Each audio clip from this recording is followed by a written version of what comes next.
ఈ Shanghai organisation corporation meeting సందర్భంగా మోదీ గారు, పుతిన్ గారు, షీ జిన్పింగ్ గారు అలా తచ్చాడుతూ దిగిన ఫొటోస్ బాగా వైరల్ అయ్యాయి.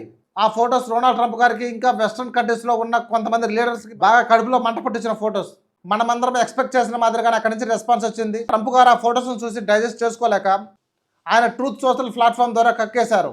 ఈ మనిషి ఎలా అబద్ధం ఆడతాడో, ఎలా గుట్టకాల్చి మీద వేస్తాడో మీ అందరికి తెలుసు. కానీ ఈసారి పట్ట పగలే పచ్చి అబద్ధం ఆడుతూ లైమ్ లైట్లో దొరికిపోయాడు. అది ఎలానో మీకు చెప్తా. అమెరికా చాలా తక్కువ బిజినెస్ ఇండియాతో చేస్తుందని, కానీ ఇండియా మాత్రం చాలా పెద్ద మొత్తంలో వాళ్ళ గూడ్స్ని అమెరికాలో సెల్ చేస్తుందని, ఇండియాకి అమెరికా ఒక బిగ్గెస్ట్ క్లయింట్ అంటూ, ఇప్పటి వరకు వన్ సైడెడ్ రిలేషన్షిప్ అని, చాలా డికేడ్స్ నుంచి ఇలానే జరుగుతుందని. దీనికి రీజన్ ఏంటంటే ఇండియా ప్రపంచంలో ఏ దేశంపై ఎన్ని టారిఫ్స్ అమెరికాపై వేస్తుందని, దానివల్ల అమెరికన్ గూడ్స్ ఇండియాలో సెల్ చేయలేకపోతున్నామని. ఇది వన్ సైడెడ్ డిజాస్టర్ అని చెప్తున్నారు. అంతేకాకుండా ఇండియాకి కావాల్సిన మిలిటరీ ప్రోడక్ట్స్, ఆయిల్స్ రష్యా నుంచి పెద్ద మొత్తంలో కొంటున్నారని, అమెరికా నుంచి చాలా చిన్న మొత్తంలో కొంటున్నారని.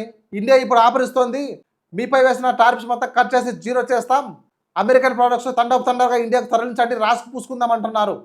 కానీ అయ్యో నేను దానికి ఒప్పుకోవట్లేదు, ఈ పని మీరు కొన్ని సంవత్సరాల ముందు చేయాల్సింది, ఇప్పటికే చాలా లేట్ అయిపోయింది. ఇలాంటి చాలా ఉన్నాయి. ఇది చిన్న ఎగ్జాంపుల్ మాత్రమే, గమనించండి ప్రజలారా అంటూ ఉన్నది లేనిది తిన్నది కూడా కక్కేశారు. కింద ఉన్న సబ్స్క్రైబ్ బటన్ నొక్కి పెట్టేసుకోండి. Done, great.